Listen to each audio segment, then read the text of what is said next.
على نور يهدي الله لنوره من يشاء روشنی پر روشنی اللہ اپنے نور کی طرف جس کی چاہتا ہے رہنمائی فرماتا ہے.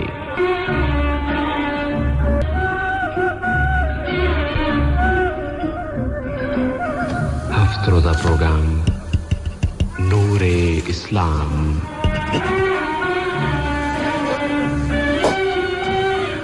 پیشکش سیف الرحمان.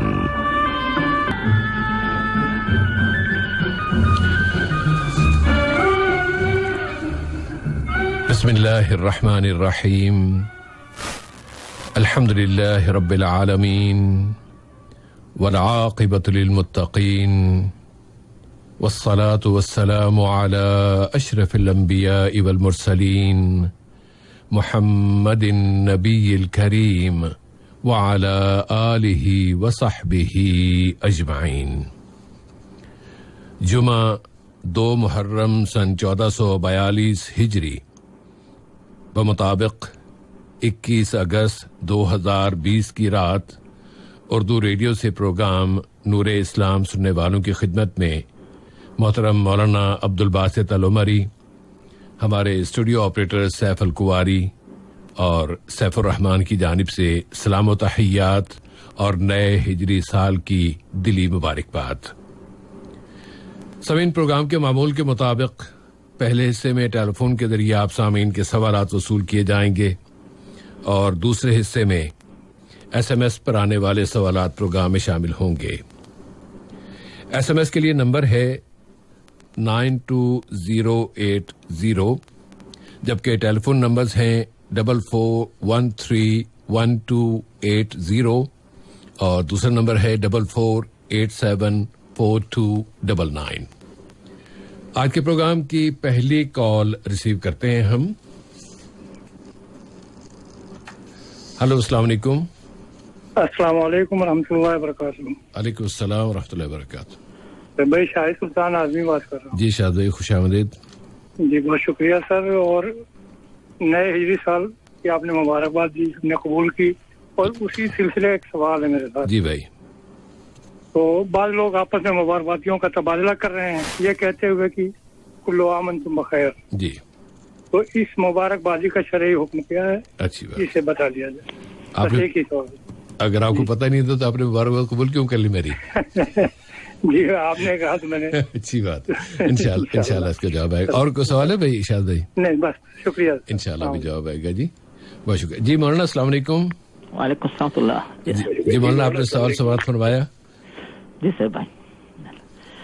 السلام علیکم ورحمۃ اللہ وبرکاتہ. وعلیکم السلام ورحمۃ اللہ وبرکاتہ. الحمد للہ رب العالمین والصلاة والسلام علی عبدہ ورسولہ نبینا محمد وعلی آلہ واصحابہ اجمعین، اما بعد. بسم اللہ الرحمن الرحیم. جس سے بھائی آپ نے بے شک ایک جو نیا سال ایک اور مسلمانوں کی اور امت کی زندگی میں جو ہے آیا ہے، جی، اس کے سلسلے میں جو ہے آپ نے مبارکباد پیش کی. تو اس سلسلے میں جو ہے جہاں تک ہمیں اطمینان ہے تو اس میں اس طرح مبارکباد دینے میں جو ہے کوئی بھی حرج نہیں نظر آتا ہے کہ اگر آپ کسی مسلمان کو اس سال کی خوشخبری یا مبارکباد دیتے ہوئے کہ نیا سال جو آ رہا ہے آپ کی زندگی میں خوشیوں کا سال رہے، تو ہمیں اس بارے میں اطمینان یہ ہے کہ کوئی حرج نہیں ہے. جسے بھائی جزاک اللہ خیرن. اب ہم مزید کال لے سکتے ہیں لیکن اس وقت کوئی بھی لائن پہ نہیں ہے. جیسے ہی کوئی صاحب کسی طرف سے بھی کال آتی ہے تو ہم انشاءاللہ پروگرام میں شامل کر لیں گے. اس میں عام طور پر ہجری سال کی مبارکباد جو کچھ لوگ اس میں کہتے ہیں کہ چونکہ اس کے تو ابتدا میں ہی ابھی چند دن بعد وہ واقعہ پیش آیا تھا 10 تاریخ کا، تو اس لیے پھر مبارکباد کیسی، یہ تو دکھ کا سال ہے یا دکھ کا آغاز ہوا ہے. اس حوالے سے اس پہ لیکن ابھی کال آ گئی تو ہم کال لے لیتے، پھر بعد میں موقع ملا تو انشاءاللہ مزید بات چیت ہو جائے گی انشاءاللہ. السلام علیکم بھائی. ہلو السلام علیکم. جی وعلیکم السلام ورحمۃ اللہ وبرکاتہ. میرا نام امجد اقبال ہے. جی امجد بھائی. جی سر، میرا بھی شاید بھائی کی طرح ملتا جلتا سوال ہے. اس میں یہ ہے کہ جیسے کہا جاتا ہے کہ یہ 4 مہینے جو ہیں وہ حرمت والے ہیں، سخت ہیں، تو ان میں کوئی شادی کوئی خوشی نہیں کرنی چاہیے. تو یہ اس سے تھوڑا سا تفصیل سے جواب دے دیجیے گا. دوسرا 9ویں اور 10ویں روزے کی اہمیت تھوڑی سی بتا دیجیے گا انشاءاللہ جی. 9 اور 10 محرم کے روزے کی, اور اگر آدمی 7-8 کا بھی رکھ لے تو کوئی مشکل تو نہیں ہے. اچھی بات, انشاءاللہ ابھی جواب آئے گا جی. بہت شکریہ, بہت شکریہ جی. جی مولانا. جی صاحب, اس سلسلے میں موصوف کا جو پہلا سوال کیا تھا صاحب بھائی؟ دوسرا پہلے یہ کہ 4 مہینے حرمت والے ہیں, ان 4 مہینوں میں کوئی شادی بیاہ خوشی کی کوئی تقریب نہیں ہونی چاہیے, کیا یہ بات صحیح ہے؟ اور اس میں محرم بھی جی صاحب بھائی, جہاں تک ان 4 مہینوں کا جو ذکر ہمیں ملتا ہے, حرمت والے مہینے جن کو ہم عام طور سے کہتے ہیں, جن کا ذکر جو ہے قرآن مجید میں جو بتایا گیا ہے, تو قرآن مجید میں بتایا گیا یہ کہ عدت الشہور عند اللہ 12 شہرا, کہ یہ جو 4 مہینے ہیں حرمت والے, ان کی تعداد جو ہے وہ اللہ تعالیٰ کے پاس, جس دن اللہ تعالیٰ نے یوم خلق السماوات والارض, جس دن زمین و آسمان کو پیدا کیا, اسی وقت اللہ تعالیٰ نے 12 مہینوں کو مقرر کیا. ان میں سے 4 مہینوں کو جو ہے اللہ تعالیٰ نے مقرر کر دیا کہ وہ حرمت والے ہوتے ہیں جی. تو جن میں, یا بلکہ ان مہینوں کے سلسلے میں جو بات ہے ملتی صاحب ہے کہ منہا 4 حرم ذالک الدین القیم فلا تظلموا فیہن انفسکم. تو یہ سورہ توبہ کی آیت نمبر 36 ہے, اس میں یہ بات بتائی گئی. لیکن اس میں یہ نہیں کہا, اس میں تو ان مہینوں کی حرمت اور ان کے بارے میں جو احترام کرنے کا حکم دیا گیا, لیکن یہ نہیں کہا گیا کہ ان میں آپ خوشی مت مناؤ, بلکہ بالکل جو ہے ان مہینوں میں آپ جو ہے خوشبو لگا سکتے ہیں, نئے کپڑے پہن سکتے ہیں, اور شادی کے حوالے سے پوچھ رہے تھے کہ شادی وغیرہ بھی کر سکتے ہیں. اکثر بعض لوگ یہ سمجھتے صاحب بھائی کہ شادی کرتے نہیں, یا پھر دوسری بات یہ ہے کہ اگر کسی کی شادی ہوئے تو پھر رخصتی نہیں کرتے ہیں, یا پھر نیا دلہا دلہن اگر نئے ہیں تو پھر ان کو آپس میں جو ہے آپس میں ایک دوسرے سے ملنے نہیں دیتے ہیں. تو ایسی بہت ساری غلط فہمیاں ہیں. اگر یہاں پہ ہم غور کریں صاحب بھائی تو بہت بڑی بات یہ ملتی ہے کہ جو ان 4 مہینوں میں ایک مہینہ ہے جو ذوالحجہ کا مہینہ, ذوالحجہ کی 10 تاریخ کو ابھی بھی ماشاءاللہ تقریباً 20 دن پہلے تمام مسلمانوں نے جو ہے عید الاضحیٰ جو منائی ہے, تو وہ بھی تو پھر انہی حرمت والے مہینوں کا ایک حصہ ہے. تو یہ کہنا کہ ان میں خوشی نہیں منا سکتے یا عید نہیں کر سکتے, تو پھر یہ ایک بہت بڑی غلط فہمی ہے. اس کی بنیاد یہ ہے سے بھائی کہ در حقیقت جو ہے کہ جو بعض مخصوص ایام کو, مخصوص مہینوں کو, مخصوص دنوں کو جو ہے بے برکت یا پھر منحوس قرار دینا, نعوذ باللہ, ایسا اعتقاد جو ہے دوسری قوموں کے پاس پایا جاتا ہے. یعنی اور اس کی تردید اللہ تعالیٰ نے اس طرح کی حدیث کے اندر جو بخاری اور مسلم میں حضرت ابو ہریرہ سے پیارے نبی واضح فرماتے ہیں کہ اللہ تعالیٰ حدیث قدسی میں واضح فرما رہا ہے, یؤذینی ابن آدم, کہ انسان جو ہے اللہ تعالیٰ کو اذیت دیتا ہے, یعنی ناراض کرنے والی بات کہتا ہے. اور وہ بات یہ ہے کہ سب الدہر وانا الدہر اقلب اللیل والنہار, کہ زمانے کو برا کہتا ہے, زمانہ میں ہوں, یعنی زمانے کو چلانے والا میں ہوں. اللہ تعالیٰ خود زمانے کو چلاتا ہے, رات و دن کی گھر گزرتے ہیں, اور تو ان کی وجہ سے جو ہے مہینے آتے ہیں, سال آتے ہیں, صدیاں آتی ہیں. تو یہ اللہ تعالیٰ کی اختیار کی, اللہ کی قدرت کی بات ہے. تو کسی بھی مہینے یا دن کو اس طرح منحوس یا برا سمجھنا, یا کسی مہینے میں جو ہے خوشی منانے کو برا ماننا, یہ اسلامی تعلیمات کے خلاف ہے. اور ہم دیکھتے ہیں صاحب بھائی کہ موصوف نے جن مہینوں کا ذکر فرمایا, انہی مہینوں میں جو ہے خود پیارے نبی صلی اللہ علیہ وسلم نے بھی, آپ نے نکاح کیا, صحابہ نے نکاح کیا, اور آپ کی بیٹی حضرت فاطمہ کا نکاح ہوا. تو ایسی بہت ساری مثالیں ہمارے سامنے جو ہے ملتی. تو ان سے بات واضح ہوتی ہے کہ ان 4 مہینوں کے اندر بالکل آپ خوشی منا سکتے ہیں, شادی وغیرہ کر سکتے ہیں, اس کی کوئی ممانعت نہیں. بلکہ ایسے غلط اعتقاد کو توڑنے کے لیے خاص طور سے اگر آپ انہی مہینوں میں جو ہے اگر اپنے بچوں یا بچیوں کی شادی مقرر کرتے ہیں تو زیادہ بہتر رہے گا, تاکہ آپ کا ایمان مضبوط ہو اور ایسا غلط اعتقاد آپ کے دل اور ذہن سے نکل جائے. جس سے بھائی جی مولانا, اس میں نا وہ جو آپ نے ماشاءاللہ سورہ توبہ کی آیت بھی جو تلاوت فرمائی نا, اس میں اللہ تعالیٰ نے جو فرمایا ہے کہ منہا اربعۃ حرم فلا تظلموا انفسکم. جی, فلا تظلموا فیہن انفسکم.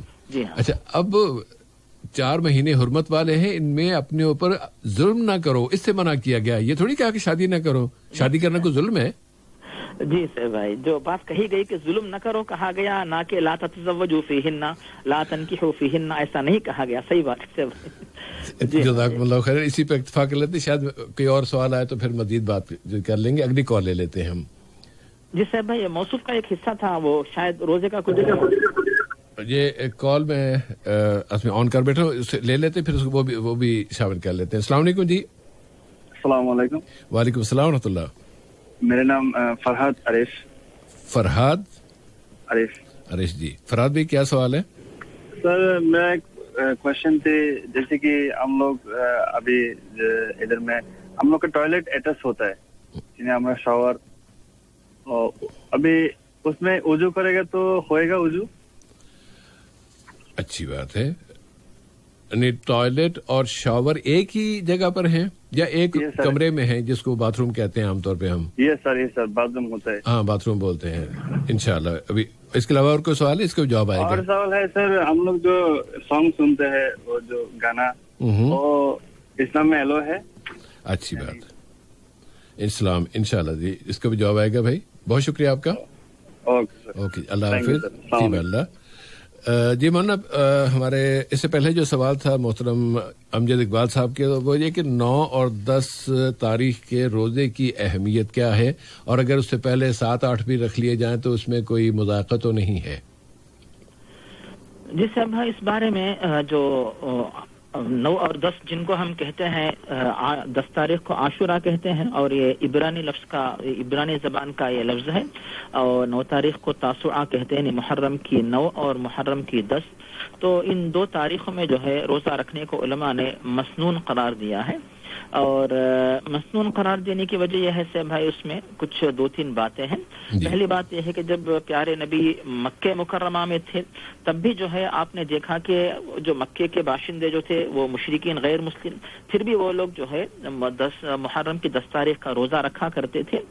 اب یہ تو ہو گئی پہلی بات. اس کے بعد جب آپ ہجرت کر کے مدینے میں تشریف لے آئے تب یہودیوں کو آپ نے دیکھا کہ وہ بھی جو ہے اس دن کا روزہ رکھتے ہیں. تو آپ نے پوچھا ان سے یہ روزہ تم لوگ کیوں رکھتے ہو؟ انہوں نے بتایا کہ چونکہ محرم کی 10 تاریخ کو اللہ تعالیٰ نے حضرت موسیٰ علیہ السلام کو اور ان کی قوم کو جو ہے سمندر پار کروایا، اور دوسری جانب جو ہے فرعون اور قوم فرعون کو غرق کر کے پانی میں جو ہے ڈبا کر تباہ کر دیا. تو موسیٰ علیہ السلام نے اللہ کا شکر ادا کرنے کے لیے روزہ رکھا تھا، ہم بھی رکھتے ہیں. تو اس وقت جو ہے پیارے نبی نے سارے مدینہ منورہ میں جو ہے اعلان کروا دیا کہ تمام مسلمان یہ روزہ رکھ لیں. اب اس کے بعد جو ہے اور یہ حدیث سے بھائی جو بھی ہیں بخاری اور مسلم میں حضرت عائشہ، حضرت ابن عباس وغیرہ سے مروی ہیں. اب اس کے بعد جو ہے بات آتی ہے کہ عاشورہ کا روزہ 10 تاریخ کا روزہ صحابہ نے رکھنے کے بعد جب رمضان کا مہینہ آیا تو رمضان کے روزے فرض ہوئے، تب پیارے نبی نے اعلان کر دیا کہ میں نے تم لوگوں کو پہلے حکم دیا کہ محرم کا روزہ 10 تاریخ کا روزہ رکھو، لیکن اللہ تعالیٰ نے ہمارے لیے رمضان کے روزے کو فرض قرار دیا ہے. اب تم میں سے جو چاہے عاشورہ کا روزہ رکھے، جو چاہے چھوڑ دے، کوئی حرج نہیں. تو اب ان دلائل کی روشنی میں علماء نے بات پیش کی کہ محرم کی 10 تاریخ کا روزہ رکھنا یہ مسنون ہے. اور اس کی فضیلت جو بتائی گئی صحیح مسلم میں حضرت ابو قتادہ انصاری سے، وہ کہتے ہیں پیارے نبی کا ارشاد ہے کہ آپ نے یوم عاشورہ کے روزے کے بارے میں آپ سے پوچھا گیا تو آپ نے فرمایا یکفر السنۃ الماضیہ، کہ اس ایک روزے کی وجہ سے گزشتہ 1 سال کے گناہ معاف ہوتے ہیں. علماء کی تحقیق یہ ہے کہ اس سے جو صغیرہ گناہ ہے وہ گناہ معاف کیے جاتے ہیں.